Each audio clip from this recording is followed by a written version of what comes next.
Programme let's talk اور میں انجم رضوی خواتین حضرات یہ پروگرام لائیو آپ کی خدمت میں پیش کرتا ہوں، اور کوشش یہ ہوتی ہے کہ وہ سوالات جو میرے ذہن میں بھی گردش کرتے رہتے ہیں اور کچھ آپ مجھے ای میلز کے ذریعے سے بھیجتے رہتے ہیں، ان کے جوابات تلاش کیے جائیں۔ اس حوالے سے اسٹوڈیو میں معزز شخصیات کو بھی بلاتے ہیں۔ میرے اس پروگرام میں آپ نے سیاستدانوں کو بھی دیکھا ہے، ماہر معاشیات کو بھی دیکھا ہے، دانشوروں کو بھی دیکھا ہے، قانون دانوں کو بھی دیکھا ہے، مصنفین کو بھی دیکھا ہے، اور کوشش یہی ہوتی ہے کہ مختلف جو موضوعات ہوتے ہیں یا جن میں آپ کی دلچسپی ہوتی ہے اس پر بات کی جائے۔ اخبارات کے کالمز، اخبارات کے صفحے سے آئے ہیں، میڈیا کے مختلف چینلز پہ آپ دیکھ رہے ہیں۔ وزیر اعظم پر فرد جرم تو عائد ہوئی ہے، ملزم بھی ہو گئے ہیں، آگے کیا ہوگا؟ بہت سارے لوگوں کے ذہن میں بہت سارے سوالات ہیں۔ کچھ سوالات اکیڈمک قسم کے میرے بھی ذہن میں تھے، کچھ عمومی تھے، کچھ آپ نے مجھے بھیجے تھے، اس لیے میں نے اسٹوڈیو میں زحمت دی ہے۔ نامور سینئر قانون دان، ماہر قانون، سینئر ایڈوکیٹ اور سابق صدر سندھ ہائی کورٹ بار ایسوسی ایشن جناب ابرار حسن صاحب کو، ان سے ہم گفتگو کرتے ہیں۔ السلام علیکم ابرار صاحب، اور بہت بہت شکریہ اسٹوڈیو تشریف لانے کا۔ ابرار صاحب، یہ جو اس وقت کی صورتحال ہے کہ اب دوبارہ سے 23 فروری کو وزیر اعظم یا ان کے اٹارنی جائیں گے اور سب ہوگا، لیکن اس سے پہلے کی طرف میں آنا چاہ رہا ہوں۔ یہ سارا شاخسانہ تو این آر او کا ہے۔ اب یہ این آر او جو ہے، اس کے اندر سے، اس کی پٹاری میں سے یہ سب چیزیں نکلی۔ یہ این آر او کو گورنمنٹ نے ڈیفینڈ کیوں نہیں کیا تھا جو اب اس کا خمیازہ بھگت رہے ہیں؟ میں سمجھتا ہوں کہ بہت بڑی غلطی گورنمنٹ نے اس وقت کی، اس لیے کہ این آر او جو ہے قانون، وہ نیشنل ریکنسیلیشن آرڈیننس جو ہے وہ پروملگیٹ ہوا تھا اس لیے کہ ایک ٹرانزیشن چاہیے تھا ڈکٹیٹرشپ سے ڈیموکریسی کی طرف آنے کے لیے۔ محترمہ بے نظیر بھٹو کو یہ خیال تھا کہ ان کو پھر کسی الزام میں گرفتار کر لیا جائے گا، ان کے خلاف بہت سے الزامات تھے، ان کے شوہر کو گرفتار کر لیا جائے گا، ان کے خلاف بھی بڑے الزامات تھے، پہلے بھی جیل میں رہ چکے، پھر نواز شریف صاحب کو بھی آنا تھا۔ تو این آر او جو ہے وہ اب تو کوئی ڈھکی چھپی بات نہیں رہی، it was brokered by U S A. یہ اب ہمیں سب کو معلوم ہے کہ یو ایس اے نے، ہماری انٹیلیجنس ایجنسیز نے جو ریپرزینٹ کر رہی تھی جناب جنرل پرویز مشرف صاحب کو، انہوں نے، اور یہ محترمہ بے نظیر بھٹو کے درمیان ایک ریکنسیلیشن ایگریمنٹ ہوا، جس کے تحت یہ ہوا کہ ایسا آرڈیننس بنایا جائے جس میں وہ کیسز جو ان کے خلاف پولیٹیکل زمانے میں انسٹیٹیوٹ ہوئے تھے، مثلا یہ کہ یہ تو آپ کو معلوم ہے کہ جب پہلے محترمہ وزیر اعظم بنی تو جناب نواز شریف صاحب ان سے بالکل الگ الگ تھے، حالانکہ وہ وہاں کے چیف منسٹر تھے پنجاب کے، لیکن وہ کوآپریٹ نہیں کر رہے تھے۔ اچھا، اس کے بعد اس وقت کچھ کیسز بنے، اس کے بعد جناب نواز شریف آئے تو انہوں نے بنائے کچھ کیسز محترمہ کے خلاف، پھر جناب محترمہ آئی، انہوں نے نواز شریف کے خلاف کچھ کیسز بنائے، تو یہ سلسلہ چلتا رہا۔ اس سلسلے کو ختم کرنے کے لیے کہ پولیٹیکلی موٹیویٹڈ بہت سے کیسز ہیں، بہت سے صحیح بھی ہو سکتے ہیں لیکن بہت سے غلط بھی تھے، تو اس لیے یہ این آر او آیا تھا۔ ٹھیک ہے، مگر جہاں تک مجھے یاد پڑ رہا ہے کہ سپریم کورٹ نے تو ایک ٹائم دیا تھا نا گورنمنٹ کو ڈیفینڈ کرنے کا، جی، اس وقت انہوں نے کیوں این آر او کو جب چیلنج کیا ڈاکٹر مبشر حسن نے، تو اس کے اوپر دھواں دھار آپ کو پتا ہے کہ کافی آرگومنٹ ہوئے سپریم کورٹ کے سامنے۔ وہاں پر ایک عجیب و غریب رویہ اپنایا اس وقت کے اٹارنی جنرل نے کہ انہوں نے یہ کہا کہ صاحب ہمیں تو یہ ہدایت ہے کہ اس لا کو ہم ڈیفینڈ نہیں کریں۔ یہ لطیف کھوسہ صاحب کی بات کر رہے ہیں، یہ اس وقت کے اٹارنی جو تھے۔ اچھا، تو انہوں نے کہا کہ ہمیں تو ہدایت ہے، ہدایت کہاں سے؟ اوپر سے، یعنی حکومت سے یا پوری اس کہ ہم اس کو ڈیفینڈ نہیں کریں۔ اچھا، اب جناب اس لیے سپریم کورٹ نے، آپ کو پتا ہے کہ اس لا کو کالعدم قرار دے دیا، اور پیراگراف 178 میں یہ لکھا کہ چونکہ ہم نے اس لا کو کالعدم قرار دے دیا، اس لیے جو کیسز پہلے تھے وہ اپنی جگہ پر واپس آ گئے ہیں۔ اور ملک قیوم صاحب نے جو خط لکھا ہے فارن کنٹریز کو، اس کا جواب اب ہونا چاہیے اس فیصلے کی روشنی میں۔ تو یہاں سے بس معاملہ شروع ہوا کہ خط فیڈرل گورنمنٹ لکھنا نہیں چاہتی. وہ یہ کہتے ہیں کہ اگر ہم خط لکھیں گے تو پریزیڈنٹ صاحب کے اوپر ایک حرف آئے گا. اچھا میں یہاں پہ ایک اور چیز سمجھنا چاہ رہا ہوں. میں سمجھنا چاہ رہا ہوں کہ جب ان کے وکلاء یہ کہتے ہیں، وزیر اعظم کے بھی، وہ یہ کہتے ہیں کہ آئین میں استثناء ہے صدر کو یا امیونٹی ہے، پریزیڈنشل امیونٹی ہے. اب یا تو یہ شق اتنی مبہم ہے کہ گویا اس سے کئی مطلب نکل سکتے ہیں، کیونکہ سپریم کورٹ جب کہہ رہی ہے کہ آپ خط لکھیے تو سپریم کورٹ بھی آئین سے ماورا تو کوئی چیز نہیں کر رہی ہوگی، یا کچھ اور پہلو ہے اس کا. اگر آپ آرٹیکل 248 دیکھیں تو اس کا سب آرٹیکل 1 میں یہ بات صاف لکھی ہوئی ہے کہ اس طرح کے مقدمات کسی کے ہیڈ آف دی اسٹیٹ کے اوپر، گورنر کے اوپر، پرائم منسٹر کے اوپر، منسٹر کے اوپر، منسٹر آف اسٹیٹ کے اوپر نہیں چل سکتے. یہ آئین میں صاف ہے، کوئی اس میں ایمبیگوٹی نہیں ہے. لیکن اچھا یہ سچویشن ایسی ہے کہ یہاں پر الزام یہ ہے کہ پریزیڈنٹ صاحب نے کچھ منی لانڈرنگ کے ذریعے پیسے اپنے اکاؤنٹ میں رکھے سوئس بینک میں.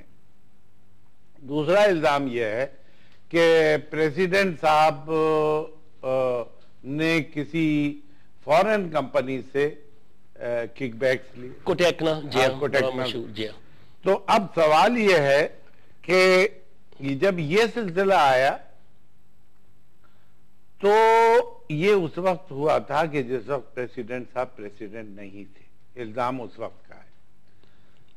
کہنے والے یہ کہتے ہیں، حالانکہ دستور تو بالکل صاف ہے کہ ان کو ایگزمپشن ہے، جب تک کہ وہ صدر ہیں ان کو ایگزمپشن. آپ بحیثیت قانون کیا کہتے ہیں؟ جی ہاں، لیکن جو اس کے بعد کے اپوزٹ بات کرتے ہیں ان کے آرگومنٹ یہ ہے کہ جناب والا آرٹیکل 2A جو ہے وہ سبسٹینٹو پارٹ ہے کانسٹیٹیوشن.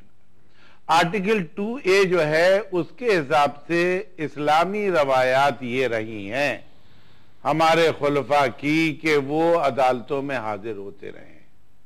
اور چیف جسٹس صاحب نے تو یہاں تک کہہ دیا کہ خود ہمارے محترم پیغمبر صلی اللہ علیہ وسلم خود بھی اپنے آپ کو قانون سے بالا تر نہیں سمجھتے تھے. یہ تو حقیقت ہے. مگر یہ بتائیے کہ جب اس آئین میں قرارداد مقاصد اس کی پریمبل ہے، آبجیکٹیو ریزولوشن، قرآن و سنہ کے خلاف کوئی قانون نہیں بنے گا اور وہ سپیریئر رہے گا وغیرہ وغیرہ ہے، شریعت کوڈ بھی ہے ہمارے ملک میں.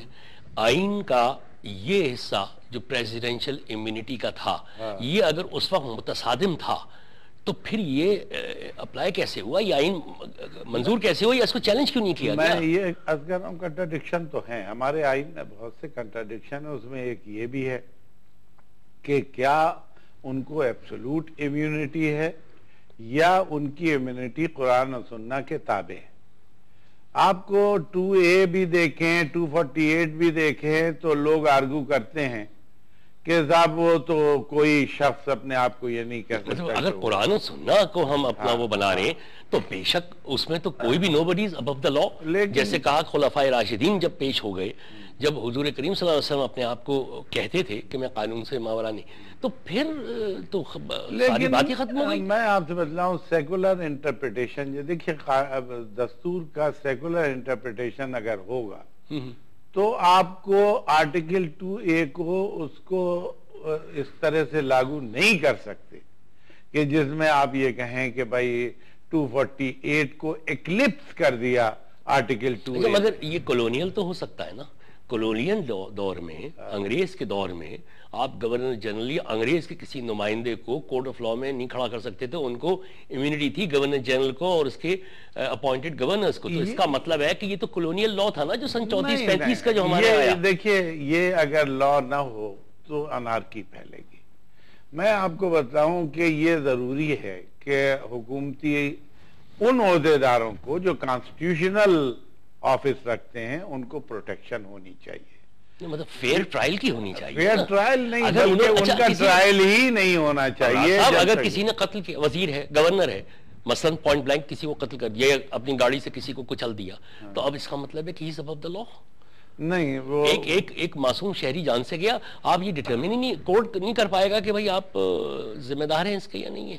نہیں وہ کرمنل لائبلٹی دوسری اپنی جگہ پر اس طرح کی، لیکن میں یہ سمجھتا ہوں کہ ان کو ایگزمپشن حاصل نہیں، مگر کرمنل لائبلٹی میں ہے وہ کرمنل لائبلٹی جب چلے گی، جب وہ جہاں اس وقت تو ہے، ابھی ایگزمپشن تو ہے ان کو، قتل کر دیں تب بھی ہے، قتل بھی کر دیں تو ہے ایگزمپشن. اگر 248 کو آپ دیکھیں تو اس میں ہے ایگزمپشن، کرمنل کوئی کیس بھی نہیں چلے گا اور یہ بھی. لیکن میں آپ سے یہ عرض کروں کہ یہاں پر انٹرپریٹیشن میں بڑا فرق ہوتا ہے جی. اور انٹرپریٹیشن میں فرق یہ ہوگا کہ جناب جیسے کہ آپ یہ دیکھیں کہ صاحب صدر ہیں یا منسٹر ہے یا وہ ہے، اس کو ایک حد تک امیونٹی ملے گی.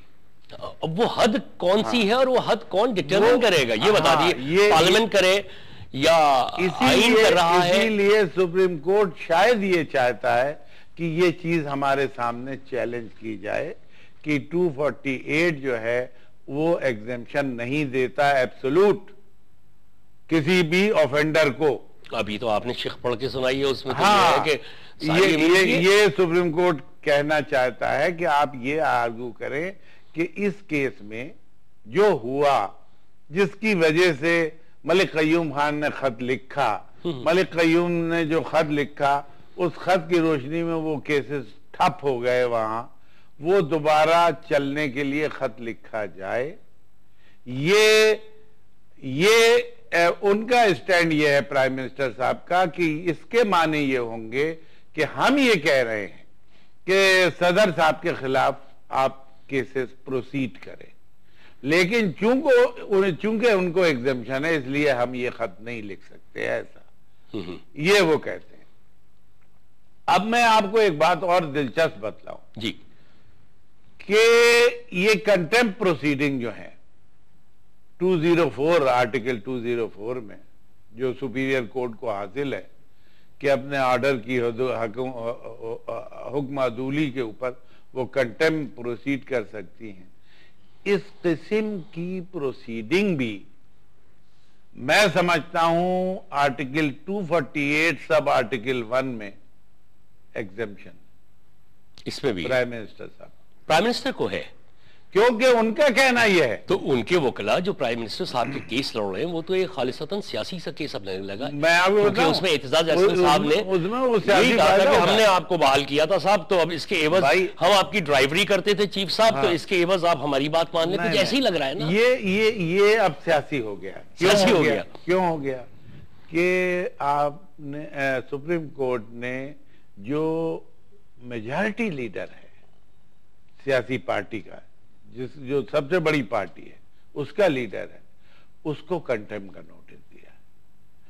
یہ نوٹس لا سیکٹری کو نہیں دیا یا اٹارنی جنرل کو نہیں دیا کہ بھائی ایک اٹارنی جنرل نے وہ خط لکھا تھا اب دوسرا اٹارنی جنرل. مگر حکومت غالباً سوئس کورٹس میں تو حکومت کو لکھنا ہے نا، تو حکومت کے سربراہ یا چیف ایگزیکٹو تو پرائم منسٹر ہوتا ہے. نہیں، یہ کوئی ضروری نہیں کہ پرائم منسٹر. پہلے جو بند ہوئے کیسز وہ تو اٹارنی جنرل کے خط سے بند ہوئے، ملک قیوم صاحب کے خط سے بند ہوئے. تو اس لیے اب دوسرا اٹارنی جنرل دوسرا خط لکھ سکتا ہے، اس کو کنٹمپٹ نوٹس جا سکتا تھا یا لا سیکٹری کو جا سکتا تھا. اب جب سیاسی پارٹی کے اس کو آپ نے لیڈر کو نوٹس دیا تو وہ اس میں سیاست آ گئی. اب وہ جو ہیں، اب آپ دیکھ رہے ہوں گے اس قسم کے نعرے کہ بھائی شہادت ہے اور ہم تو سزا کے لیے تیار ہیں اور جیالے ہمیشہ جیل جاتے ہیں وغیرہ وغیرہ. اس سب کی ضرورت نہیں ہے، اس سارے ہنگامے کی کوئی ضرورت نہیں ہے. اس لیے کہ پرائم منسٹر صاحب کو سیدھے سیدھے یہ بیان دینا ہے کورٹ میں کہ صاحب مجھے ایڈوائس ہوا تھا، ایڈوائس کی گئی تھی اور رولز آف بزنس کے تحت میں ان ایڈوائزز کا پابند ہوں کہ صاحب اگر ہم خط لکھیں گے تو ہمارے سربراہ مملکت کے اوپر آنچ آئے گی. اچھا، ایک بات ذرا سی پوچھنا چاہ رہا ہوں، بالکل اقتصادی سی ہے، اکیڈمک. یہ فریڈم آف سپیچ اور کنٹمپٹ آف کورٹ